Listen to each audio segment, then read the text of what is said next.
Lucas capítulo 9, o versículo 57 até o 62. Final do capítulo 9. Amém? Diz assim o texto. Diz assim a palavra de Deus. Indo eles pelo caminho, alguém lhe disse: Senhor, te seguirei por onde quer que fores. Respondeu-lhe Jesus: as raposas têm tocas, e as aves do céu ninhos, mas o Filho do Homem não tem onde descansar a cabeça. Disse a outro: segue-me. Mas ele respondeu: Senhor, deixa que primeiro eu vá enterrar o meu pai. Respondeu Jesus: deixa para os mortos, vamos repetir?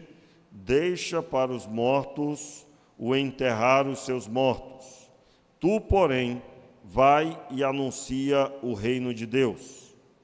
Disse também outro: Senhor, eu te seguirei, mas deixa-me primeiro despedir-me dos que estão em minha casa. Jesus lhe disse: ninguém que lança a mão do arado e olha para trás é apto para o reino de Deus. Vamos repetir as palavras de Jesus. Ninguém que lança a mão do arado e olha para trás é apto para o reino de Deus. Vamos orar? Meu Pai, muito obrigado pela Tua palavra. Nessa hora, Senhor, te pedimos que o Teu Espírito, o Espírito Santo do Senhor, esteja agindo em nossos corações, abrindo a nossa visão e nos levando a crer, Senhor, devidamente na Tua palavra. Que a compreensão da Tua palavra seja aplicada aos nossos corações mediante o poder do Teu Espírito Santo. Sim, Senhor, tenha misericórdia de nós, nos abençoe nessa noite. E assim oramos também por todos os nossos irmãos. Eu quero acrescentar, Senhor, essa oração. O irmão Wesley, Senhor, sua família, que estão todos também acometidos dessa virose que tem alcançado tantas pessoas. Pai, abençoa a irmã Isabel, toma em tuas mãos a tua filha também, que também tem, Senhor, está numa semana complicada mediante esta virose. Seja ela completamente restabelecida, essa semana seja uma semana de retomada das atividades, Senhor, pois está sarada em nome de Jesus. Nós cremos no teu milagre sobre os teus filhos, e assim, Pai, sobre todos os demais que nós não sabemos, mas o Senhor sabe. Abençoa o pai do Isaac, que está, Senhor, ali no hospital, que ele venha sair essa semana sarado, completamente restabelecido, conforme, Senhor, a previsão, seja plena a restauração dele. No nome de Jesus nós oramos. Amém e amém. Muito bem, meus irmãos, eu quero falar com os irmãos. Nós começamos a pregar já na quarta-feira sobre este assunto. Nós estamos falando sobre o que todo discípulo de Jesus precisa ter muito firme no seu coração. Você precisa ter firmemente no seu coração o propósito que o Senhor Deus estabeleceu para a sua vida. Você que segue a Jesus, você tem que estar sempre renovando diante de você algumas verdades que o Senhor nos ensina na sua palavra. Então, como devemos seguir Jesus?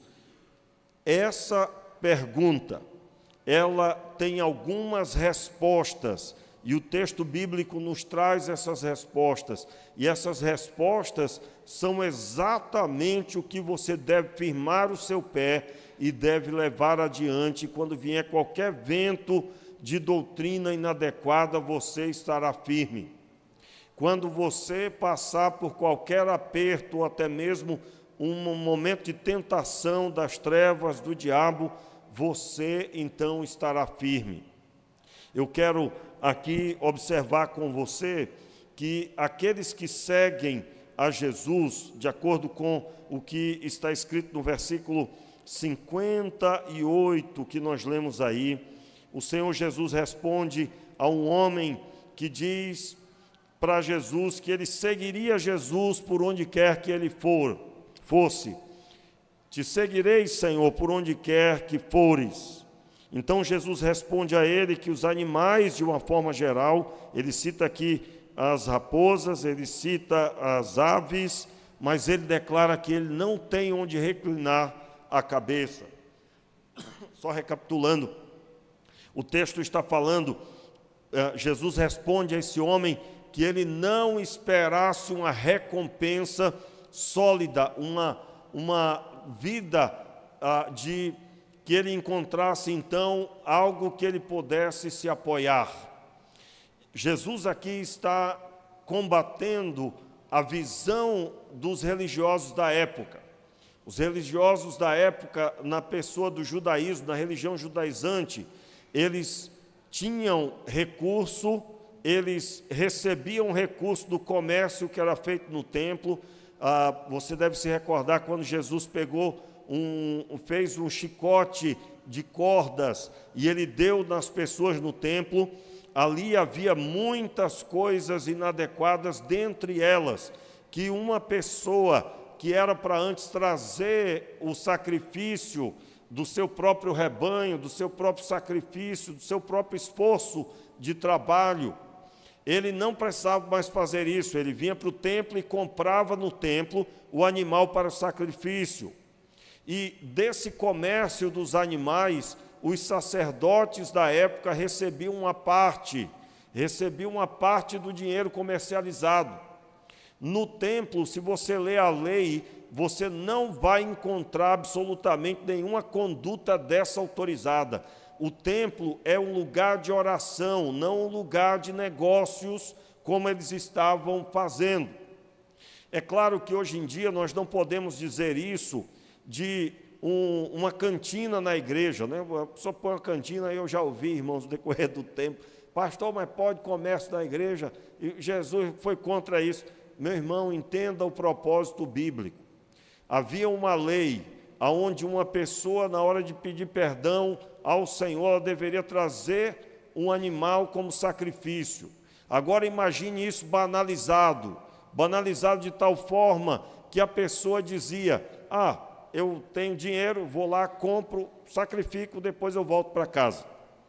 No tempo de Jesus, era dessa forma que estava. Pastor, qual a forma certa? Meu irmão, imagine você tirando do seu rebanho um cordeiro, e você levando esse cordeiro para o sacrifício.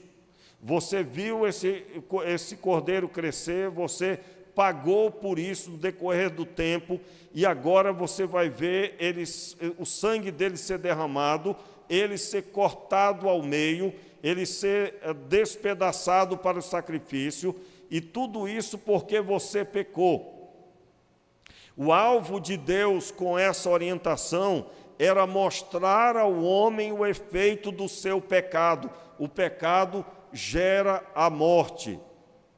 E então, quando essa mensagem entrasse no coração e ele, arrependido, se apresentasse diante do Senhor, ele seria perdoado dos seus pecados. Quando você lê o texto de Hebreus, que fala que é impossível que um animal alcance o valor de uma vida humana, em outras palavras, você entende isso que o texto está dizendo. Por isso que o pecado, quando cometido, a pessoa ia lá e faria isso quantas vezes necessário. Quando nós olhamos Jesus, que veio para morrer, e ele foi o sacrifício definitivo, e agora a vida humana entregue pela vida humana. A vida de Jesus, que não tinha pecado, então agora o preço foi pago e definitivamente pago. Quando nós olhamos para isso, nós estamos olhando para o ensino do Antigo Testamento que daria sentido para a morte de Jesus. Quando o profeta João Batista declarou, quando Jesus ia passando, ele declara: eis o Cordeiro de Deus que tira o pecado do mundo. Essa fala só vai ter sentido para aqueles que entenderam o que é levar um cordeiro, o animal, para o sacrifício. Você vai encontrar na lei, no Antigo Testamento, a orientação para os sacerdotes. Até os sacerdotes tinham rebanhos para o sacrifício que eles iriam executar pelas suas próprias vidas. É claro que para observar isso você terá que procurar essa orientação, e ela está bem clara no Antigo Testamento. Por quê? Porque o sacerdote, antes de se apresentar pelos outros, ele teria que apresentar a Deus sacrifício pelos pecados deles. Já o povo de Israel, que estava liberado para ter propriedades e construir e fazer e ter rebanhos, eles traziam sacrifício dos seus rebanhos.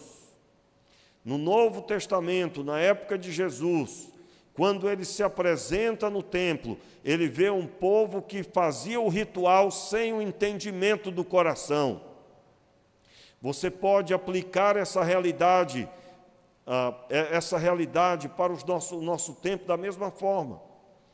Você pode ver, por exemplo, qual o sentido de nos reunirmos. Se você está vindo para a igreja somente o corpo, só para cumprir um ritual, você não entendeu o propósito de nos reunirmos. O culto é antes, durante e depois. Por quê? Porque a igreja reunida, a família de Deus reunida, é um culto quando nos reunimos. O problema é quando nós achamos que o culto é a hora marcada, 19 horas até as 8h30, 9 horas da noite. Esse é o problema, quando pensamos assim, dessa forma, porque culto, meus irmãos, o culto público nosso é aquilo que marcamos, mas há um culto 24 horas por dia, que é a nossa vida diante de Deus em tudo aquilo que fazemos e que está sob a observação do Senhor no nosso coração. Como nos portamos para com as pessoas. Por isso que eu falei antes do culto, depois do culto, e é claro também quando você vai para o seu trabalho e está com a sua família. Então, na época de Jesus, havia uma banalização disso, e aí vem o entendimento. E quando eu explico sobre essa parte, eu dou ênfase. Como pode isso acontecer no templo e os sacerdotes, os fariseus, todos eles recebiam uma parte daquele recurso? Primeiro, Deus não autorizou isso, não era o propósito do templo, não era para ser assim. O sacrifício não poderia ser incentivado, essa banalização, por parte dos próprios líderes. E ali eles tinham a renda daquilo. Os fariseus, os saduceus, os essênios, os herodianos, os sacerdotes eram conhecidos pelas as posições que eles ocupavam nas cerimônias, nos festejos, eram conhecidos também pelas boas roupas que vestiam, lembrando que na época de Jesus ainda, e também no Antigo Testamento, se você quisesse dar um presente caro a uma pessoa, você dava uma muda de roupa. Era um presente dado por grandes autoridades. Lembra quando Naamã vai para Israel para ser curado?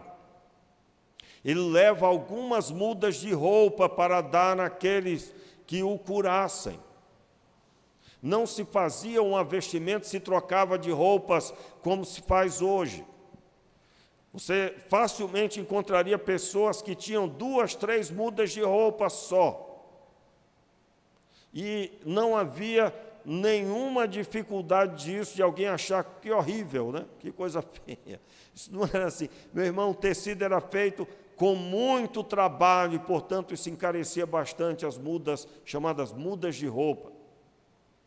Então, eles, quando se apresentavam demonstrando uma pompa, uma estrutura financeira alta.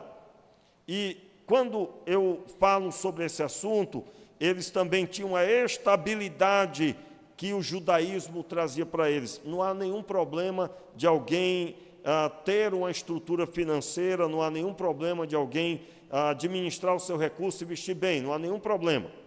Eu estou apenas justificando que Jesus, ele estava sendo tratado por aquele homem como alguém que era semelhante aos líderes religiosos da época, tanto é que Jesus responde isso.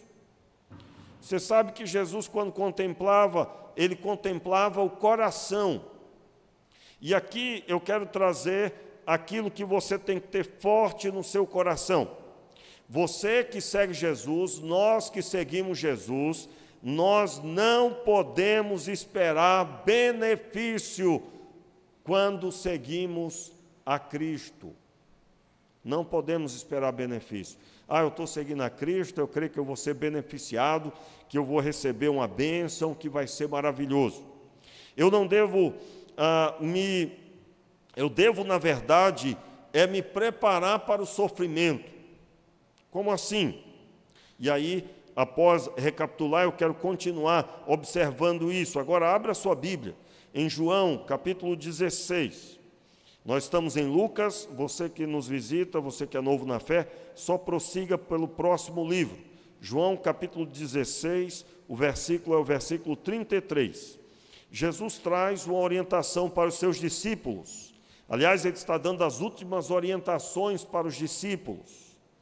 E o texto diz assim, vamos ler o verso 32 também, meus irmãos? Mas vem a hora, e já chegou, em que sereis dispersos, cada um para a sua casa. Vós me deixareis só, mas não estou só, pois o Pai está comigo. Disse-vos estas coisas para que em mim tenhais paz. No mundo tereis aflições, mas tende bom ânimo, eu venci o mundo. Então, de acordo com Jesus, e aqui ele está falando especificamente para aquele momento, ele está preparando os discípulos para o momento que ele vai ser preso e crucificado. Mas, no final, ele está dando uma palavra geral, que é definitiva. No mundo, vocês terão aflições. O que é uma pessoa aflita? Uma pessoa aflita é alguém que está sem rumo, alguém que está sem saber para onde vai, o que vai fazer. O chão dessa pessoa foi retirado, ela está aflita. A aflição é aquilo que aqueles que seguem a Jesus terão. Só não tem aflição, meus irmãos, quem está na onda do mundo, do pecado. A pessoa vive à espera do próximo feriado, do próximo festejo, do próximo evento, onde ela vai ter liberdade de fazer o que ela quiser, vai se esbaldar e vai prosseguir pecando. Aqueles que seguem a Jesus, esses não. Eles não estão caminhando conforme o mundo. Não estão. Portanto, o sistema do mundo lhe é contrário, se opõe. Se opõe. Então, o que é que nós devemos crer? Nós que caminhamos seguindo Jesus. Eu já vou me preparar para as batalhas. Agora, entenda bem aqui. Existe um caminho a ser percorrido que vai gerar aflições. Entenda, retorne um pouquinho, volte agora para Mateus, agora no capítulo 28. Mateus, primeiro livro aí do Novo Testamento, volte um pouco, você vai voltar para Lucas, depois Marcos, então Mateus. Último capítulo, capítulo 28. Jesus esteve com os discípulos 3 anos e meio, e no final eles estavam prontos para ir levar a mensagem que eles receberam. Então, eles agora estão ouvindo de Jesus a seguinte palavra. Vamos lá, verso 18, capítulo 28, verso 18. Chegando-se Jesus, falou-lhes dizendo: é-me dado todo o poder no céu e na terra. Portanto, ide e fazei discípulos de todos os povos, batizando-os em nome do Pai e do Filho e do Espírito Santo, ensinando-os a obedecer todas as coisas que vos tenho mandado.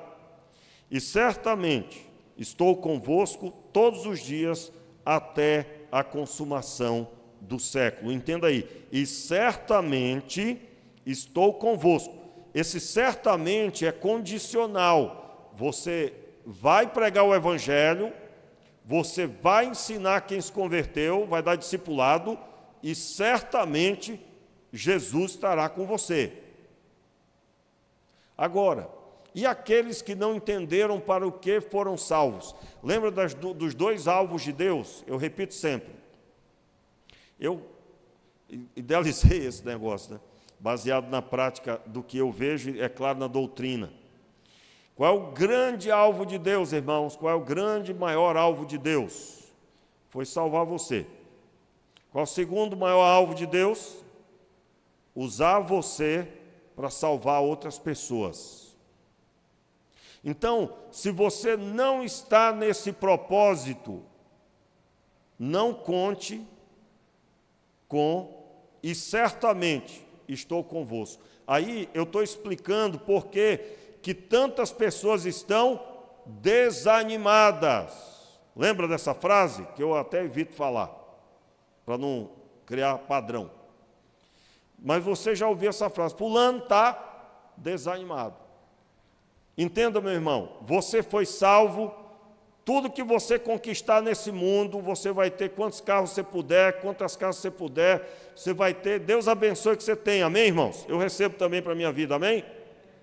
Ou você não quer nada? Não há pecado nenhum em obter. Pecado só é se você colocar o seu coração nisso. Diga amém, eu recebo, meu irmão.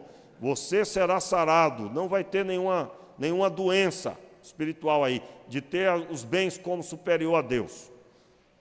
Então, você deve trabalhar duro, deve ter conforto, você deve buscar ter seus bens. Claro que sim, não há nenhum pecado nisso.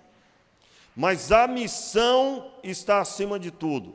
Adquirindo todas as coisas, você vai cumprir sua missão. Diga amém aí, meu irmão. Você vai cumprir a sua missão. Eu estou explicando aqui para você que talvez está vivendo uma frieza espiritual. O Senhor Deus prometeu um cheque em branco para quem anda na missão. Onde é que está escrito isso, pastor? Vamos lá, irmãos, volta aí para o verso 18. Versículo 18.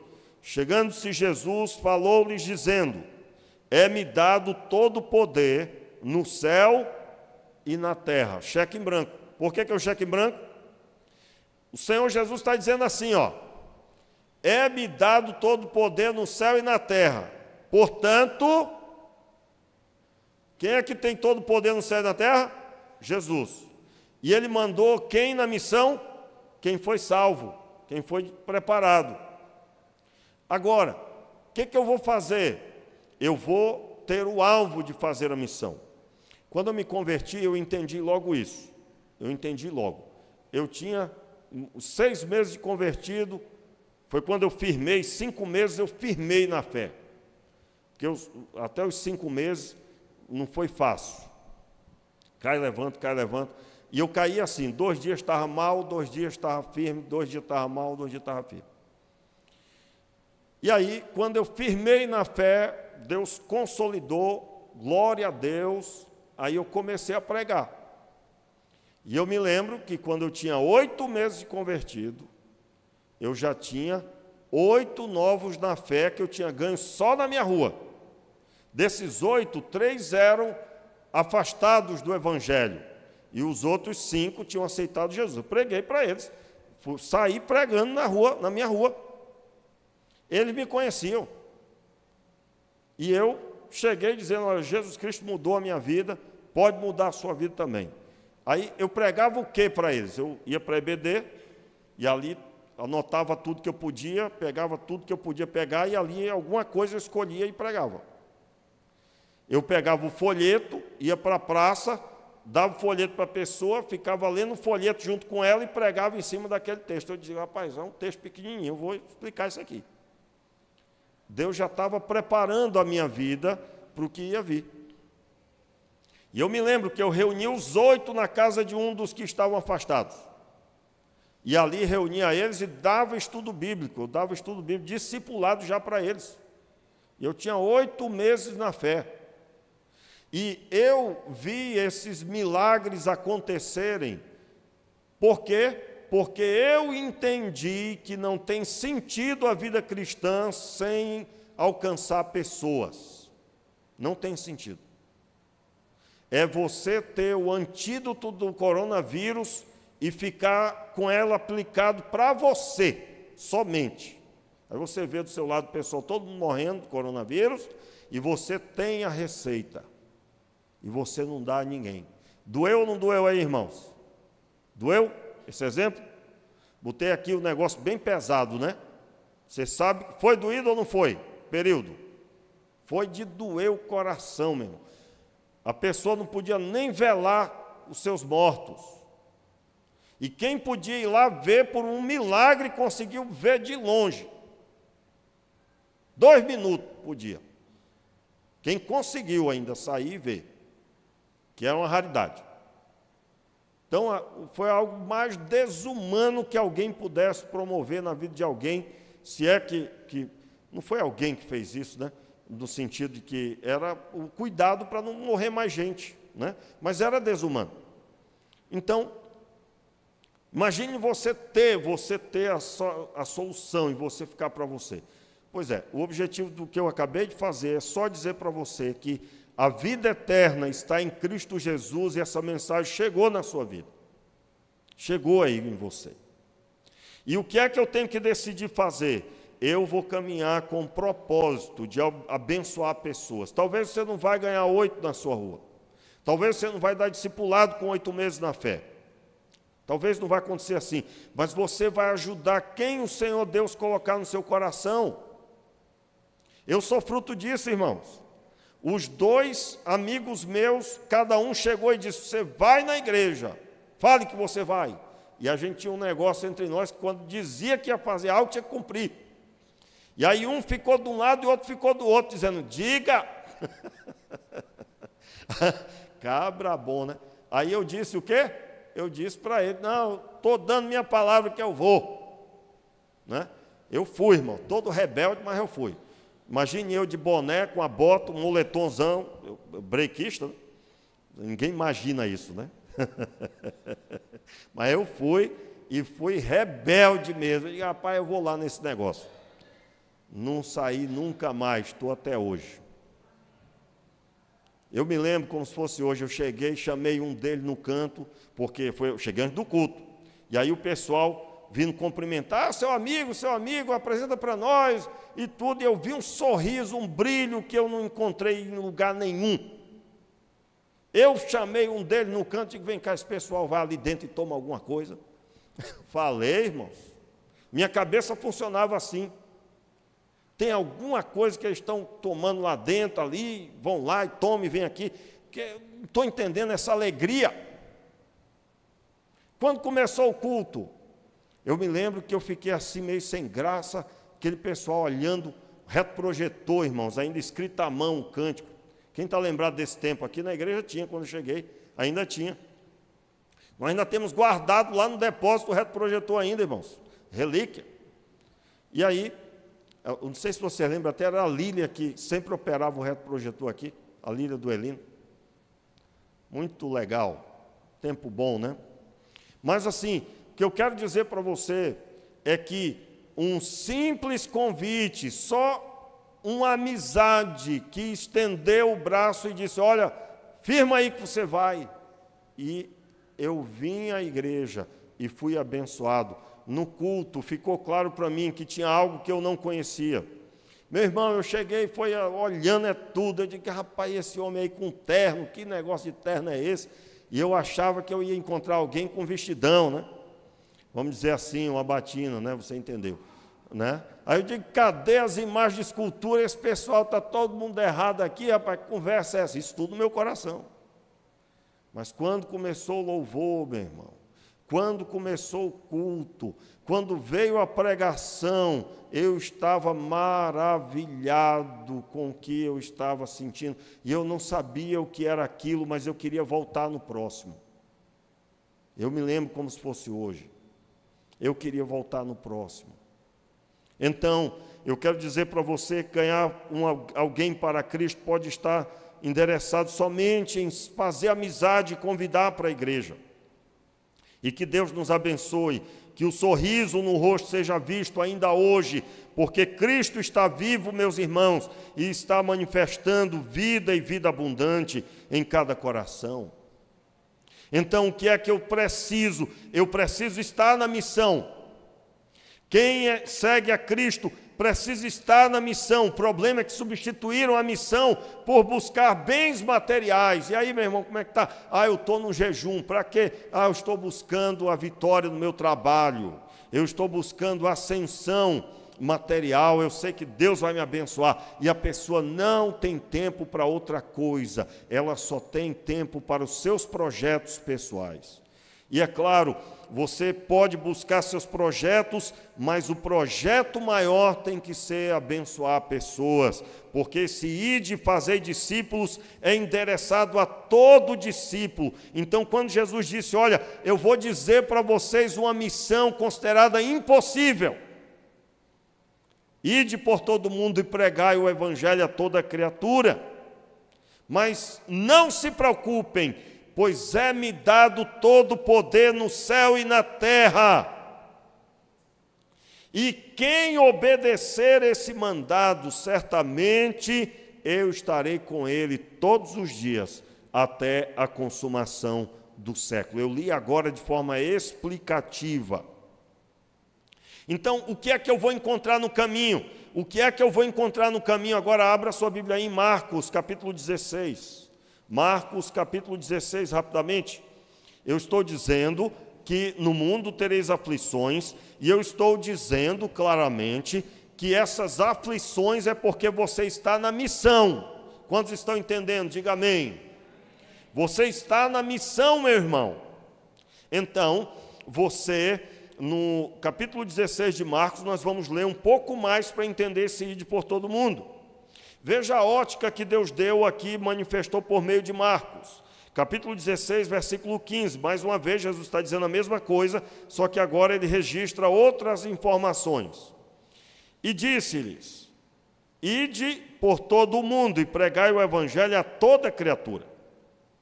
Quem crê e for batizado será salvo, mas quem não crê será condenado.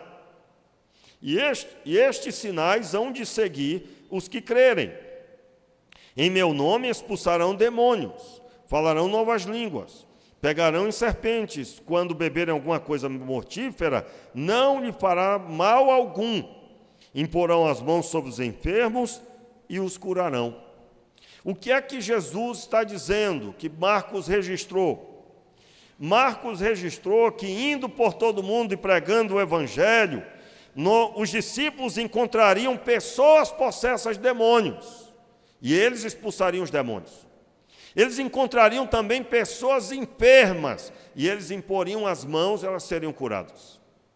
Eles encontrariam obstáculos, serpentes, encontrariam pessoas que talvez até preparassem algo para matá-los, como beber alguma coisa mortífera, e não lhe causaria dano algum. Eu me recordo aqui nos Estados Unidos, uma pessoa recebeu um vizinho novo, e era um vizinho servo do Deus Altíssimo, mas aquela pessoa estava muito incomodada, a pessoa gostava do mal, e tinha alianças com espíritos das trevas, e recebeu aquela pessoa ali, mas ele havia colocado no coração que ia dar um jeito naquele crente, e então levou ali algo para ele tomar que estava envenenado, e ele tomou, agradeceu, e festejou ali, tomou, mas não aconteceu nada. E esse testemunho só foi conhecido depois, porque essa pessoa se converteu porque ela não estava acostumada a ver alguém tomar veneno e não acontecer nada. Deus estava mostrando o poder dele para ela. E sem o servo do Deus Altíssimo nem mesmo saber que estava sendo envenenado. Mas quem envenenou, viu que não tinha poder algum para conter aquele irmão, aquela pessoa que servia a Deus. Eu estou contando uma parte do testemunho para dizer para você o sentido de se beber alguma coisa mortífera. O que o Senhor Jesus está dizendo é: nada vai impedir vocês de executar a missão que eu dei. E aí vem o sentido: é-me dado todo o poder no céu e na terra. Você quer entender o que Jesus está dizendo? Olhe para a narrativa de Marcos. Eu vou curar os enfermos, Jesus está dizendo. Eu vou expulsar os demônios através de vocês. Vocês não serão mortos por qualquer coisa. Nada vai impedir a caminhada de vocês. É verdade, os discípulos todos morreram de forma horrenda, mas todos eles ganharam milhares de pessoas para Deus, e esse evangelho chegou até nós. Disse que no primeiro século, só no primeiro século, do ano 33 que Jesus morreu, até o final do século, mais de 100 mil pessoas haviam sido ganhas para Jesus. Pastor, isso não é nada, pastor. Meu irmão, com a ótica dos 7 bilhões não é nada. Mas a maior cidade, a metrópole da época de Jesus, era a cidade de Corinto. A maior cidade. Ela é comparada com São Paulo hoje em dia, pois era muito forte no comércio. E ela tinha somente 170 mil habitantes. E era a maior metrópole. Era a metrópole, aliás, da época bíblica. Então, 100 mil pessoas ganhas para Cristo, nesse tempo, era muita gente. O Evangelho se espalhou pelas nações. Então, eu quero dizer para você, meu irmão, há uma visão que você tem que carregar no seu coração aí. Abra sua Bíblia aí em Atos dos Apóstolos, capítulo 9. Eu poderia proferir os textos, mas eu quero que você veja o texto escrito. Atos capítulo 9, versículo 15 e 16. Diz assim a palavra, você já conhece Atos 9, versículo 15 e 16? Está se referindo a Paulo quando se converte. E Ananias, ele não está entendendo bem a salvação de Paulo, de Saulo aqui, né?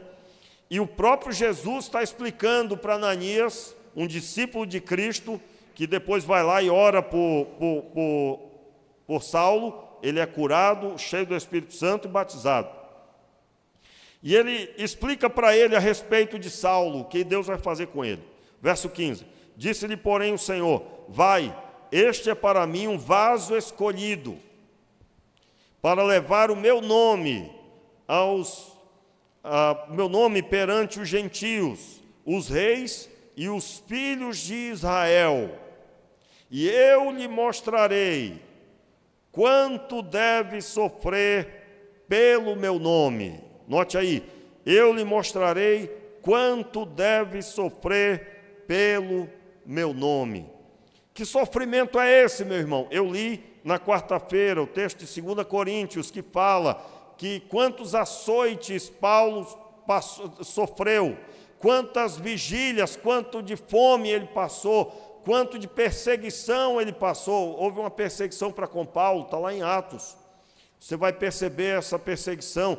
Ele tem que ser baixado num cesto no muro da cidade, porque os judeus haviam decidido que iriam jejuar e orar. Jejuar e orar não. Eles não comeriam nada, melhor dizendo, eles não comeriam nada enquanto não matassem Paulo. E, de fato, eu acredito, como o judeu era muito decidido, deve ter alguns ter morrido de fome, então, porque não conseguiram matar Paulo. Não conseguiram. Que sofrimento é esse que nos espera? Se você está na missão, se você tem um alvo, haverá algum tipo de incômodo. Sofrimento por quê? Porque o Senhor me colocou para orar a noite toda por uma pessoa. Você já recebeu uma mensagem dessa de Deus? Eu já. Eu já orei por alguém que só parei de orar quando Deus disse, já está bom, eu já ouvi. E no outro dia eu soube e a pessoa tinha sido abençoada. Sofrimento por quê? Porque eu tive que romper com o sono. Eu tive que deixar a minha agenda. Então, toda vez que eu digo não, e dizer não para si mesmo, não é brincadeira. Não é fácil, irmãos. Não é fácil. Então, quando nós olhamos, nós precisamos compreender que aqueles que seguem Jesus, a Escritura diz que haverá sofrimento, porque por causa da missão. Entenda bem, se você está na missão, o Senhor Jesus vai renovar o poder dele na sua vida.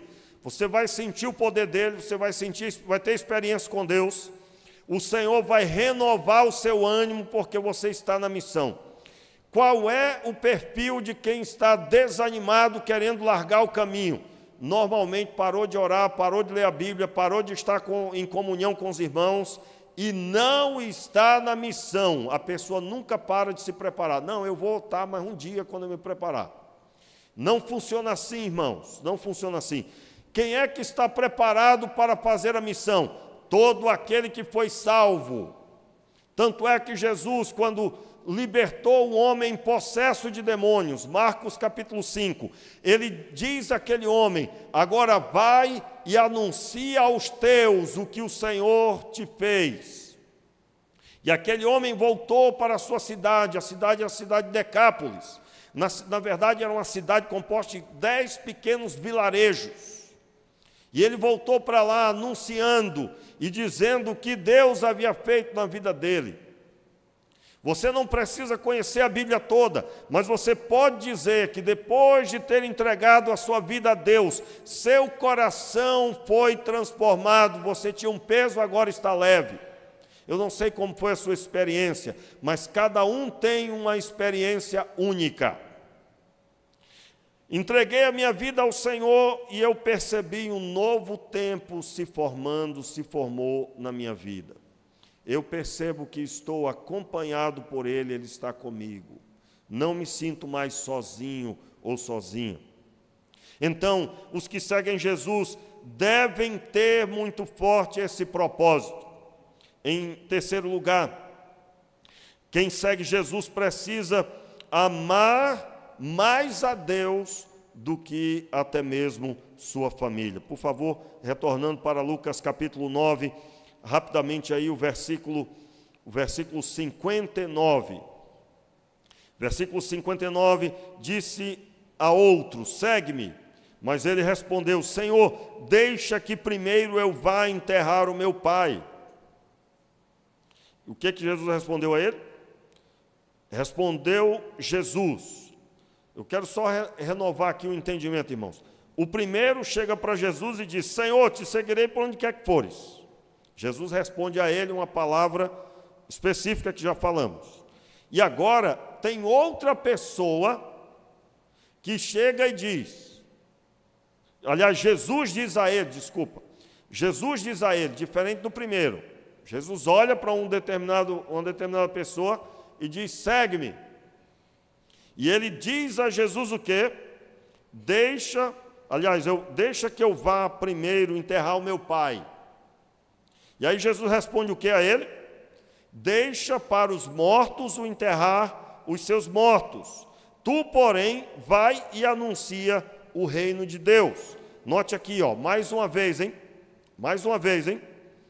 O que foi que Jesus ordenou para esse homem fazer? Anunciar o reino de Deus. Não mandou você viver para si. Mandou esse homem viver anunciando o reino. E anunciar o reino significa o quê? Deus quer reinar sobre o seu coração. O reino dele pode entrar aí no seu coração e ele passará a ser senhor da sua vida. Essa é a mensagem. Começa como? Ele já fez isso da minha. Então, o texto segue, Jesus deixando claro para um homem, nessa hora, né? Alguém diz assim: não, mas aí é demais. Coitadinho do papai dele, não pôde ser enterrado, né? Aí vem alguém com olhar atual, né? Porque hoje em dia, meu irmão, o negócio está feio, não pode dar mais nem uma palmada no bumbum do garoto, porque olha que tem um ou outro que precisava mais do que isso, é ou não é? Hein? Viu como está todo mundo já tomado pelo óculos atual? Quem aqui pegou muito mais do que uma palmada? Serviu ou não serviu? Serviu. É claro que o mundo mudou, mudou. Mas se não houver algum tipo de disciplina nessa estou dizendo que tem que espancar ninguém, não estou falando de espancamento, hein, irmãos, pelo amor de Deus, né?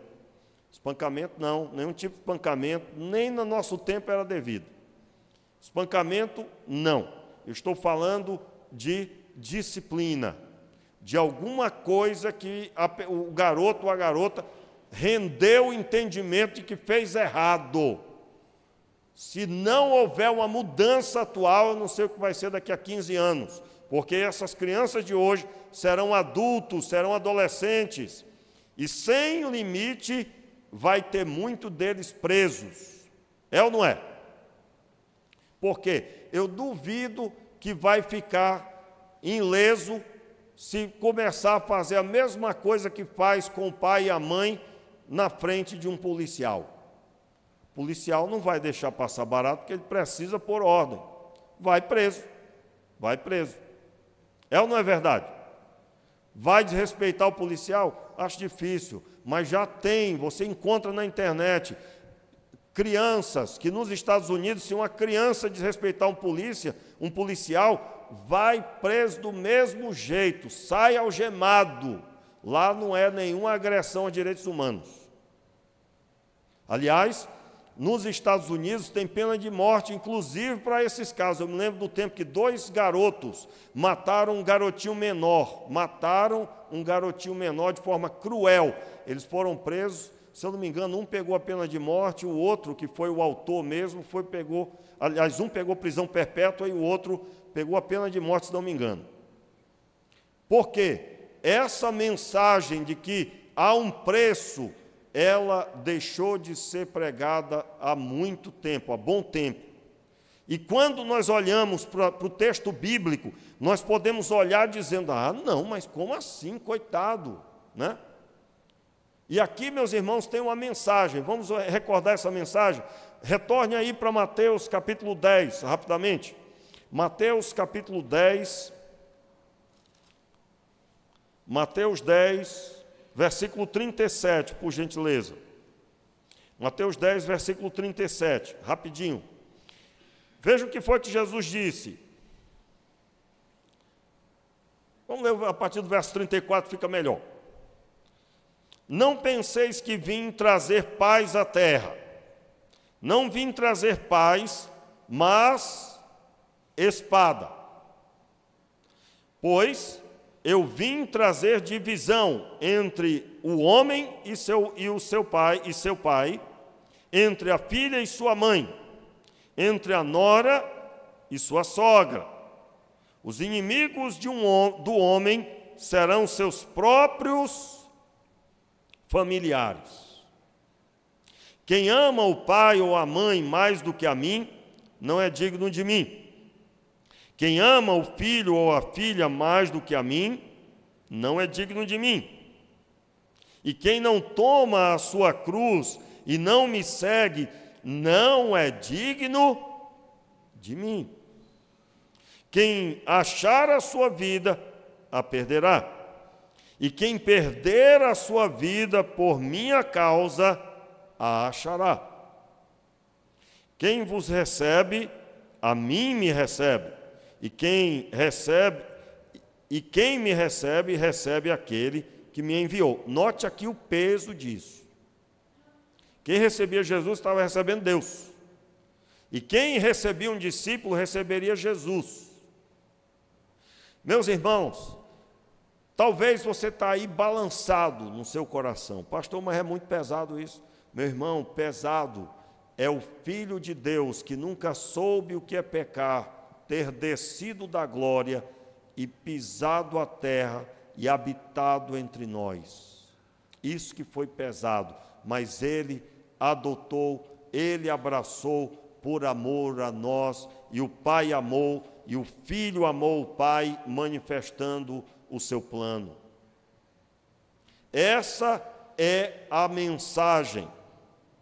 Então, como que eu entendo o texto, voltando para Mateus capítulo 9, como que eu entendo essa passagem deixa os mortos enterrar os seus mortos. Por quê? Porque Jesus estava passando, pregando o Evangelho a todas as pessoas. E quem quiser seguir Jesus deveria seguir agora.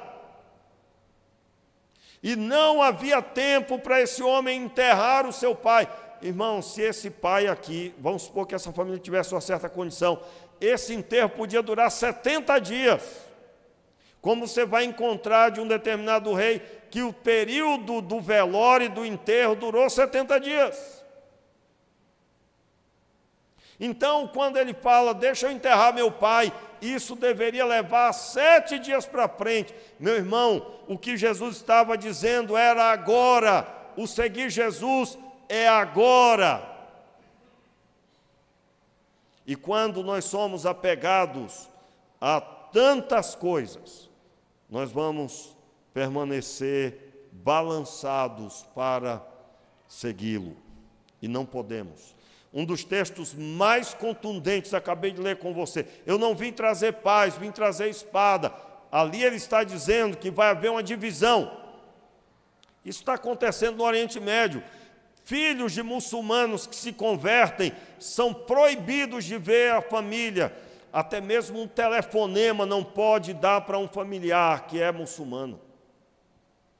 Eles são automaticamente cortados de toda e qualquer possibilidade de herança e de vínculo, porque eles são agora cristãos. Aliás, você deve estar acompanhando, os cristãos foram mortos aos montes na Síria.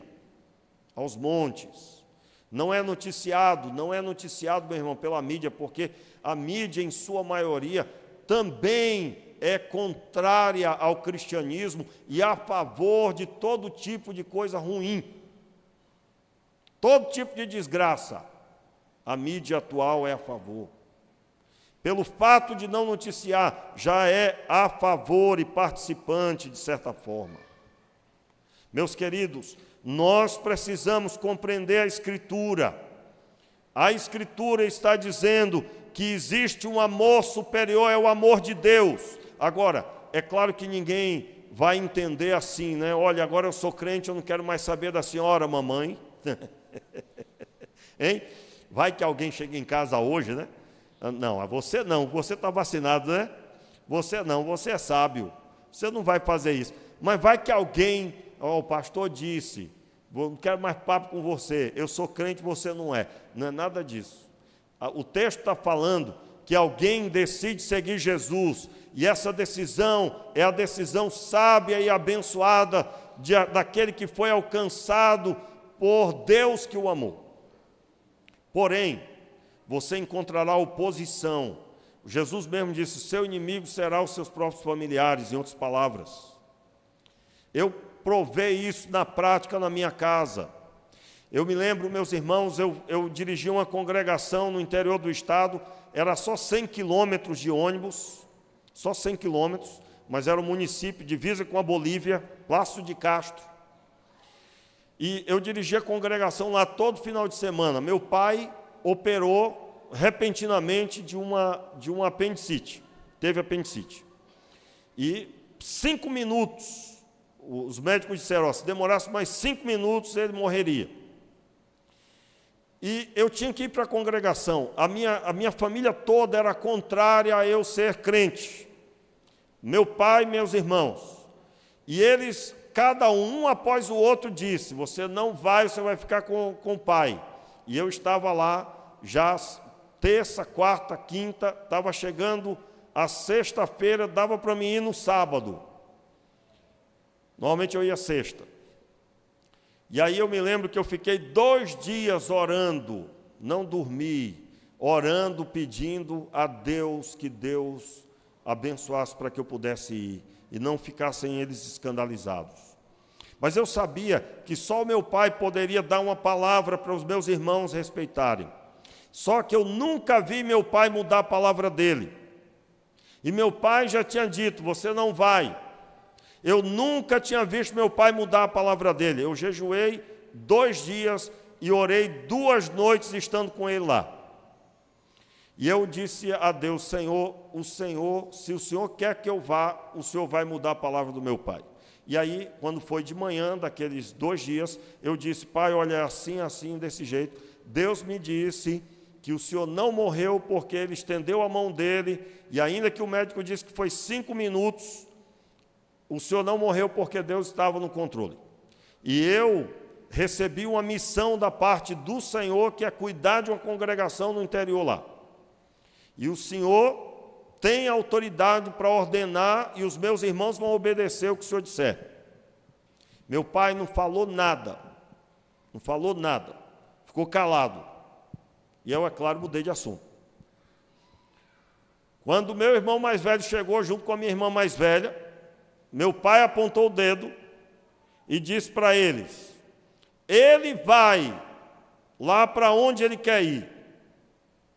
Ele vai, eu estou dizendo. E os 2 baixaram a cabeça. E eu fui.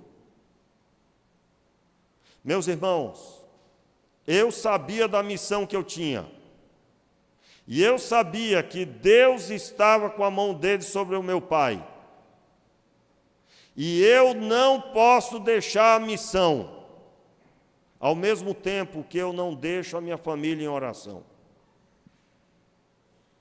Mas eu ouvi deles tantas coisas, tantas chacotas, tantas zombarias de todos eles, até mesmo do meu pai. Mas eu me mantive firme. E eu quero, com isso, dizer para você: você foi chamado para servir a Deus. Você vai passar aflições, talvez, na sua família, mas não coloque o amor que você tem por eles acima do amor de Deus na sua vida. Tenha sabedoria a respeito, ame-os, mas na hora de obedecer a Deus, não abandone a obediência por amor aos seus familiares. Quantos aqui estão entendendo o que eu estou dizendo? Meu irmão, nós precisamos de crentes restaurando a conduta cristã de um crente convicto, abençoado. E eu estava pedindo para dirigir uma congregação, meu irmão, que não era fácil. Depois eu descobri que ali, naquele lugar, o município tinha um formato de triângulo, e ali se reunia. Havia como que um congresso de feiticeiros, todo ano.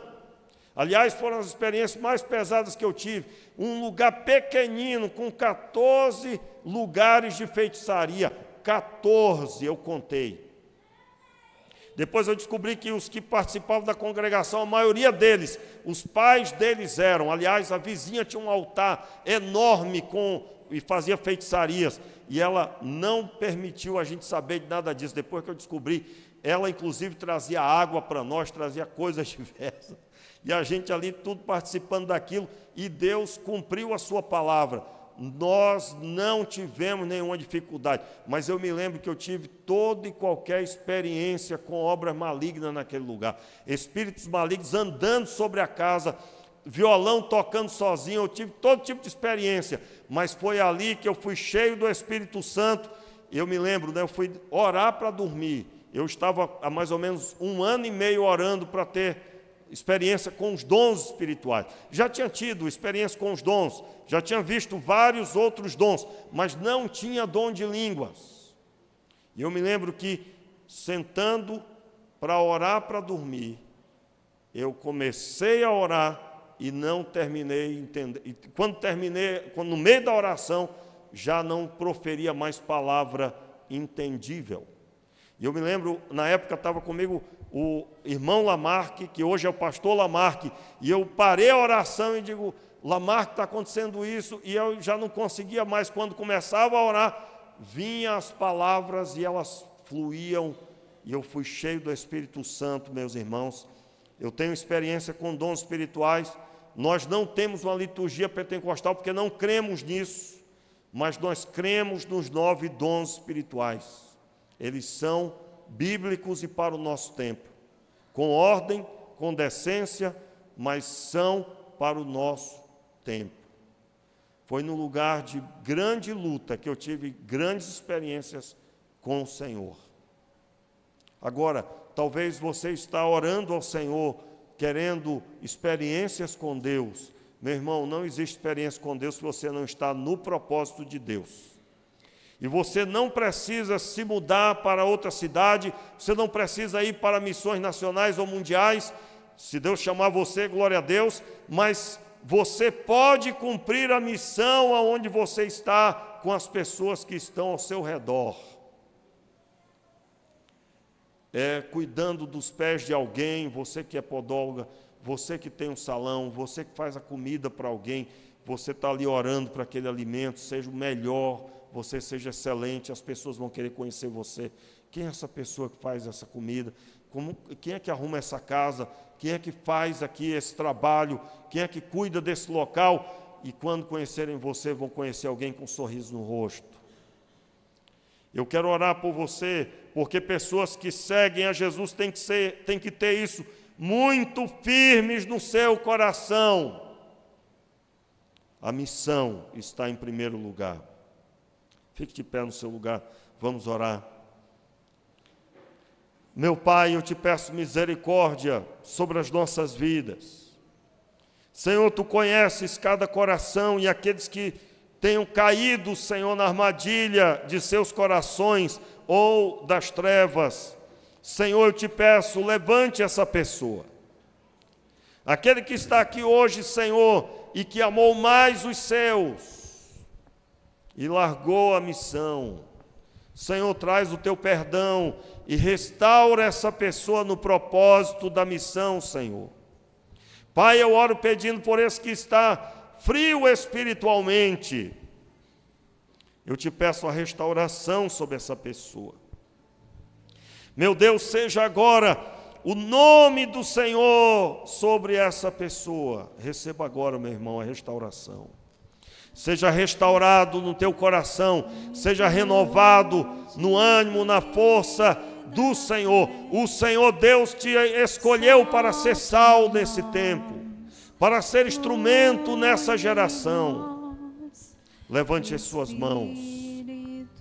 E agora, que o amor de Deus, que a graça do nosso Senhor e Salvador Jesus Cristo, que as consolações do Espírito Santo estejam sobre a tua vida, sobre a tua casa, sobre o teu trabalho, e aonde colocar usado por ti, mais esta semana e até a tua vinda.